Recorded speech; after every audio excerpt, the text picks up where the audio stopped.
ಈ ವಕ್ಫ್ ವಿಚಾರವನ್ನು ಅವತ್ತಿಂದ ಇವತ್ತಿನ ತನಕ ನಾವು ಹೇಳ್ತಾ ಇದ್ವಿ. ಅದರ ಬಗ್ಗೆ ಒಂದು ವರದಿಯನ್ನು ಸಿದ್ಧಪಡಿಸಿದರು. ಯಾರು? ಅನ್ವರ್ ಮಾನಿಪ್ಪಾಡಿ ಅಂತ ಒಬ್ಬರಿದ್ದಾರೆ. ಅವರು ಮಂಗಳೂರು ಮೂಲದವರು. ಸ್ವಲ್ಪ ಅವರು ಅಲ್ಪಸಂಖ್ಯಾತರ ಆಯೋಗದ ಅಧ್ಯಕ್ಷರಾಗಿದ್ದರು. ಆಗ ಅವರೊಂದು ವರದಿ ಸಿದ್ಧಪಡಿಸ್ತಾರೆ ನೋಡಿ. ಯಂಗ್ ಆ್ಯಂಡ್ ಎನರ್ಜೆಟಿಕ್ ಇದ್ದಾಗ BJP ವಕ್ತಾರರು ಕೂಡ ಆಗಿದ್ದರು. ವರದಿಯಲ್ಲಿ ವಕ್ಫ್ ಆಸ್ತಿ ಎಷ್ಟಿದೆ ಟೋಟಲ್, ಅದರಿಂದ ಎಷ್ಟು ಒತ್ತುವರಿ ಆಗಿದೆ, ಯಾರೆಲ್ಲ ಒತ್ತುವರಿ ಮಾಡಿಕೊಂಡಿದ್ದಾರೆ ಅಂತ ಒಂದು ಸಮಗ್ರವಾದಂಥ ರಿಪೋರ್ಟ್ ಬರೀತಾರೆ.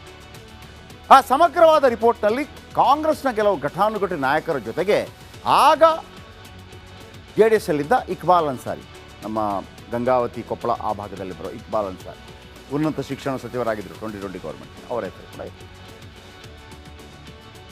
ಈಗೇನಾಯಿತು, 2022ರಲ್ಲಿ ಅದನ್ನು ತಗೊಳ್ಳಿ ಸ್ವೀಕಾರ ಮಾಡಿ ಟೇಬಲ್ ಮಾಡಿ ಅಂತ ಕೇಳ್ತಾ ಇದ್ರು. BJPಯವರು ಟೇಬಲ್ ಮಾಡಿಲ್ಲ, ಕಾಂಗ್ರೆಸ್ ಅವರು ಹೆಂಗೂ ಮಾಡಲ್ಲ, ಹೆಸರಿದೆ ಅನ್ನೋ ಕಾರಣಕ್ಕಾಗಿರ್ಬೋದು, ಮಾಡಿಲ್ಲ. ನೆಕ್ಸ್ಟ್ಗೆ ಅವ್ರು ಹೇಳ್ತಾರೆ ಯಡಿಯೂರಪ್ಪ ಕಾಲಾವಧಿ ಎಲ್ಲ ಆಯಿತು.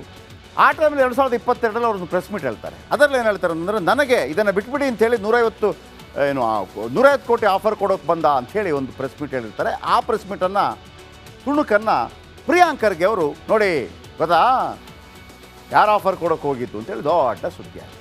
ಇಲ್ಲೊಂದು ಕನ್ಫ್ಯೂಷನ್ ಶುರುವಾಯಿತು. ದುಡ್ಡು ಹೊಡೆದಿದ್ದು ಕಾಂಗ್ರೆಸ್ ಅವರ, BJPಯವರ, ವಿಜೇಂದ್ರ ಯಾಕೆ ಹೋದರು, ಇದೆಲ್ಲವೂ ಬಂತು. ಮಾತಾಡ್ತಾ ರಿಪಬ್ಲಿಕ್ ಕನ್ನಡಕ್ಕೆ ಭಾಳ ಅತ್ಯುತ್ತಮವಾದಂಥ ಒಂದು ಇಂಟರ್ವ್ಯೂ ಕೊಟ್ಟರು ಅನ್ವರ್ ಮಾನಿಪ್ಪಾಡಿ. ಅದರಲ್ಲಿ ಎಲ್ಲ ಮಾಹಿತಿಗಳು ಹೊರಬಂತು. ಬೇರೆಲ್ಲೂ ಸಿಗದ ಕೆಲವು ಮಾಹಿತಿಗಳು ಕೂಡ ಹೊರಬಂತು. ಬನ್ನಿ ಅದರ ಬಗ್ಗೆ ಒಂದು ರಿಪೋರ್ಟ್.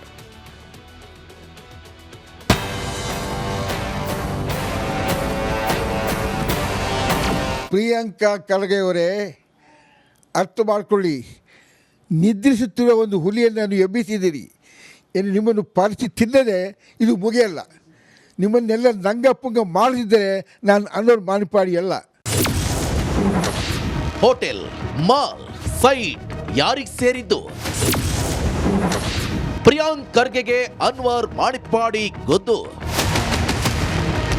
ಪ್ರಿಯಾಂಕ್ ಖರ್ಗೆ ಅವರೇ, ಕಾಂಗ್ರೆಸ್ನವರೇ, ನನ್ನ ವರದಿ ಹೊರಬಂದ್ರೆ ನೀವೆಲ್ಲ ಕಳ್ಳರು ಅನ್ನೋದು ಹೊರಬರುತ್ತೆ. ನಾನು ಉಲ್ಟಾ ಹೊಡೆಯುತ್ತಿಲ್ಲ, ನನ್ನ ಮಾತಿಗೆ ಬದ್ಧ ಅಂತ ಅಲ್ಪಸಂಖ್ಯಾತ ಆಯೋಗದ ಮಾಜಿ ಅಧ್ಯಕ್ಷ ಅನ್ವರ್ ಮಾನಿಪ್ಪಾಡಿ ಸಿಡಿದೆದ್ದಿದ್ದಾರೆ. ಕಲಬುರಗಿ ಮಾಲ್ 800 ಫ್ಲಾಟ್ ಯಾರದ್ದು? ಪ್ರಿಯಾಂಕ್ ಖರ್ಗೆ ವಿರುದ್ಧ ಸಿಡಿದೆದ್ದ ಅನ್ವರ್ ಮಾನಿಪ್ಪಾಡಿ, ಗುಲ್ಬರ್ಗದಲ್ಲಿ ನಿಮ್ಮ ಅಪ್ಪಾಜಿ ಎಷ್ಟು ಬೇನಾಮಿ ಆಸ್ತಿ ಮಾಡಿದ್ದಾರೆ? ಗುಲ್ಬರ್ಗದ ಏಷ್ಯನ್ ಮಾಲ್ ಯಾರದ್ದು? 800 ಫ್ಲಾಟ್ ಯಾರದ್ದು? ಬೆಂಗಳೂರಿನ ITC ಹೋಟೆಲ್ ಯಾರದ್ದು ಅಂತ ಪ್ರಶ್ನೆ ಮಾಡಿದ್ದಾರೆ. ITC ಹೋಟೆಲ್ ಅದು ಬೇರೆ ವಿಷಯ, ಅದರಲ್ಲಿ ಬೇನಾಮಿ ಏನಿಲ್ಲ. ಓಕೆ, ಬೇನಾಮಿ ಇರುವುದು ಈ ಗುಲ್ಬರ್ಗದಲ್ಲಿ. ಗುಲ್ಬರ್ಗ ಮಾಲ್ ಮತ್ತು ಏಷ್ಯಾ ಮಾಲ್ ಮತ್ತು ಅದು ಹಿಂದುಗಡೆ ಇರೋ ಫ್ಲ್ಯಾಟ್ಸ್ ಎಲ್ಲ ಬೇನಾಮಿ ಹೆಸರಲ್ಲಿ ಮಾಡಿಕೊಂಡಿದ್ದಾರೆ. ಎಲ್ಲರೂ ಇದ್ದಾರೆ ಅದರಲ್ಲಿ, ಎಲ್ಲರೂ ಇದ್ದಾರೆ. ಯಾರು ಇಲ್ಲ ಅಂತ ಹೇಳೋಕ್ಕಾಗಲ್ಲ. ಅದನ್ನು ದಯವಿಟ್ಟು ಅದನ್ನು ನೀವು ಅದು CBI ಎನ್ಕ್ವೈರಿ ಮಾಡಿದರೆ ಎಲ್ಲ ಹೊರಗೆ ಬೀಳುತ್ತೆ. ಬೇನಾಮಿಯನ್ನು ಹಿಡಿದು ಕರ್ತದ್ದು ಅದು ಎನ್ಕ್ವೈರಿ ಮಾಡೋತ್ತಿಗೆ ಬಾಯಿ ಬಿಡ್ತಾರೆ. ಹಾಗೆ ಒಬ್ಬ ನಂತರ ಬಾಯಿ ಬಿಟ್ಟಿದ್ದ, ಆಮೇಲೆ ಓಡಿಯೋದು ಅವನು. ಹಾಗೆ ಅದು ವಕ್ಫ್ ಜಾಗನೇ, ಅದು ಏಷ್ಯಾ ಮಾಲ್ ಮಾಡಿದ್ದು ವಕ್ಫ್ ಜಾಗನೇ. 50,000 ಕೋಟಿ ಇದೆ ಅಂತ ಹೇಳ್ತಾರಪ್ಪ. ಎಲ್ಲೆಲ್ಲೋ ಕೇರಳನಲ್ಲಂತೆ, ಕೂರ್ಗ್ನಲ್ಲಂತೆ, ಗುಲ್ಬರ್ಗದಲ್ಲಂತೆ, ಬೆಂಗಳೂರಿನಲ್ಲಂತೆ ಕೊಡಿ. ಆಮೇಲೆ ಮೋದಿ ಅಂತವರಿದ್ದಾಗ, ಶಾ ಅಂತ ಇದ್ದಾಗ, IT, ED, CBI ಎಲ್ಲ ಇದ್ದಾಗ ತನಿಖೆ ಮಾಡಿ ಇನ್ನೂ ಎಷ್ಟು ದಿನ ಅಂತ ಬರೀ ಸಾಮಾಜಿಕ ಜಾಲತಾಣದಲ್ಲಿ ಇರ್ತೀರಿ? ಶೋ ಸಮ್ ಆ್ಯಕ್ಷನ್ ಮಾಡಿಸ್ಲಿ ತನಿಖೆ. ಯಾಕೆ ಕಾಯ್ತಾ ಇದ್ದಾರೆ ಇವರು? Why are the waiting? ಅವ್ರ ಸೀಳ್ ನಾಯಿಗಳಿದೆ ಅಲ್ಲ, ಬಿಡ್ಲಿ, ಬಿಡ್ಲಿ, ಯಾರು ಬೇಡ ಅಂದಿದ್ದಾರೆ? ಅನ್ವರ್ ವರದಿಯಿಂದ ಖರ್ಗೆ CM ಆಗ್ಲಿಲ್ಲ. ಒಂದು ಮಾತು ಹೇಳಿದ್ರಿ ನೀವು. 2013ರಿಂದ 2018 ಅವಧಿಯಲ್ಲಿ ಸಿದ್ದರಾಮಯ್ಯ 2.5 ವರ್ಷ, ಖರ್ಗೆ 2.5 ವರ್ಷ ಆಗಬೇಕಾಗಿತ್ತು. ನಿಮ್ಮ ವರದಿಯನ್ನು ಟೇಬಲ್ ಮಾಡ್ತೀನಿ ಅಂತ ಸಿದ್ದರಾಮಯ್ಯನವರು ಹೇಳಿದ ಕಾರಣಕ್ಕಾಗಿ ಖರ್ಗೆ ಅವರು ಮುಖ್ಯಮಂತ್ರಿ ಪಟ್ಟ ಬೇಡ ಅಂತ ಹೇಳಿದ್ರಾ? ಖಂಡಿತವಾಗಿ. Is it? ಖಂಡಿತವಾಗಿ. ಅದನ್ನು ಮತ್ತೊಮ್ಮೆ ರಿಪೀಟ್ ಮಾಡ್ಬೋದಾ? ಯಾವಾಗ, ಯಾವ ಪ್ಲೇಸಲ್ಲಿ ಅಂತ? It was in Siddaramaiah's house, breakfast meeting, Bangalore. 8 ಗಂಟೆಯಿಂದ 10 ಗಂಟೆ ತನಕ. ಅವರು ಹೊರಗಡೆ ಬಂದು ತುಂಬ ಪ್ರಶ್ನವರಿದ್ದರು. ಪ್ರಶ್ನೆ ನೀವು ಆಕಾಂಕ್ಷೆ ಸರ್? ಇಲ್ಲ, ನಾನು ಆಕಾಂಕ್ಷೆಯಲ್ಲಿ ಇಲ್ಲ, ಸಿದ್ದರಾಮಯ್ಯ ಅವರೇ 5 ವರ್ಷ ಕಂಟಿನ್ಯೂ ಮಾಡ್ತಾರೆ ಅಂತ ಹೇಳಿ ಹೊರಟೋಗ್ಬಿಟ್ಟವರು. ಲಾಟ್ ಆಫ್ ಪೀಪಲ್ ಅಲ್ಲ, ನಿಮ್ಮ ವರದಿ ಇಲ್ಲದೆ ಇದ್ದಿದ್ರೆ ಅವರು. ಹೌದು, ಖಂಡಿತ.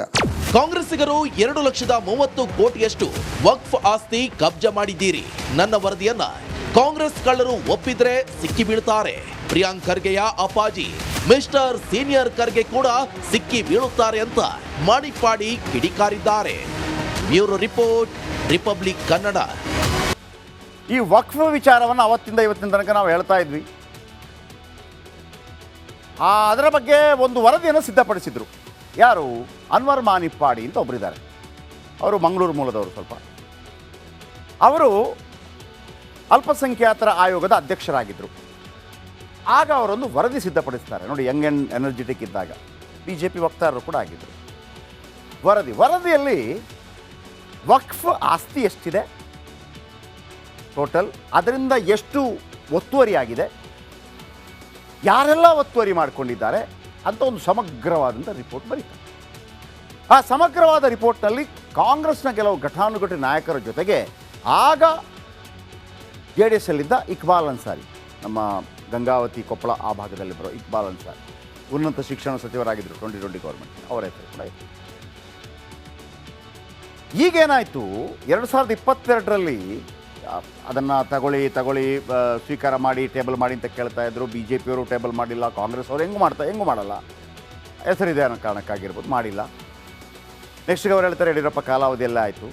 ಆ ಟೈಮಲ್ಲಿ 2022ರಲ್ಲಿ ಅವ್ರದ್ದು ಪ್ರೆಸ್ ಮೀಟ್ ಹೇಳ್ತಾರೆ. ಅದರಲ್ಲಿ ಏನು ಹೇಳ್ತಾರೆ ಅಂದರೆ, ನನಗೆ ಇದನ್ನು ಬಿಟ್ಬಿಡಿ ಅಂತೇಳಿ 150 ಕೋಟಿ ಆಫರ್ ಕೊಡೋಕೆ ಬಂದ ಅಂಥೇಳಿ ಒಂದು ಪ್ರೆಸ್ ಮೀಟ್ ಹೇಳಿರ್ತಾರೆ. ಆ ಪ್ರೆಸ್ ಮೀಟನ್ನು ತುಣುಕನ್ನು ಪ್ರಿಯಾಂಕ್ ಖರ್ಗೆ ಅವರು ನೋಡಿ ಗೊತ್ತಾ ಯಾರು ಆಫರ್ ಕೊಡೋಕೆ ಹೋಗಿದ್ದು ಅಂತೇಳಿ ದೊಡ್ಡ ಸುದ್ದಿ ಆಯಿತು. ಇಲ್ಲೊಂದು ಕನ್ಫ್ಯೂಷನ್ ಶುರುವಾಯಿತು. ದುಡ್ಡು ಹೊಡೆದಿದ್ದು ಕಾಂಗ್ರೆಸ್ ಅವರ, BJP ಅವರ, ವಿಜೇಂದ್ರ ಯಾಕೆ ಹೋದರು, ಇದೆಲ್ಲವೂ ಬಂತು. ಮಾತಾಡ್ತಾ ರಿಪಬ್ಲಿಕ್ ಕನ್ನಡಕ್ಕೆ ಭಾಳ ಅತ್ಯುತ್ತಮವಾದಂಥ ಒಂದು ಇಂಟರ್ವ್ಯೂ ಕೊಟ್ಟರು ಅನ್ವರ್ ಮಾಣಿಪ್ಪಾಡಿ. ಅದರಲ್ಲಿ ಎಲ್ಲ ಮಾಹಿತಿಗಳು ಹೊರಬಂತು. ಬೇರೆಲ್ಲೂ ಸಿಗದ ಕೆಲವು ಮಾಹಿತಿಗಳು ಕೂಡ ಹೊರಬಂತು. ಬನ್ನಿ ಅದರ ಬಗ್ಗೆ ಒಂದು ರಿಪೋರ್ಟ್.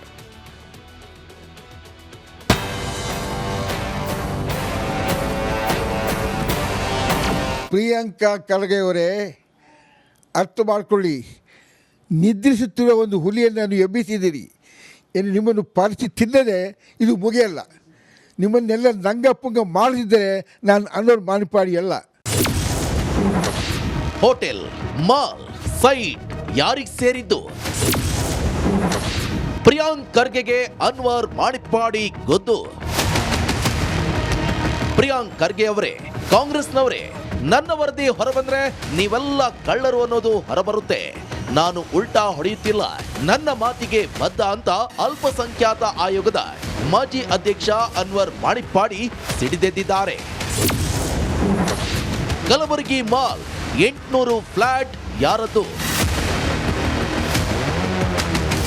ಪ್ರಿಯಾಂಕ್ ಖರ್ಗೆ ವಿರುದ್ಧ ಸಿಡಿದೆದ್ದ ಅನ್ವರ್ ಮಾಣಿಪ್ಪಾಡಿ, ಗುಲ್ಬರ್ಗದಲ್ಲಿ ನಿಮ್ಮ ಅಪ್ಪಾಜಿ ಎಷ್ಟು ಬೇನಾಮಿ ಆಸ್ತಿ ಮಾಡಿದ್ದಾರೆ?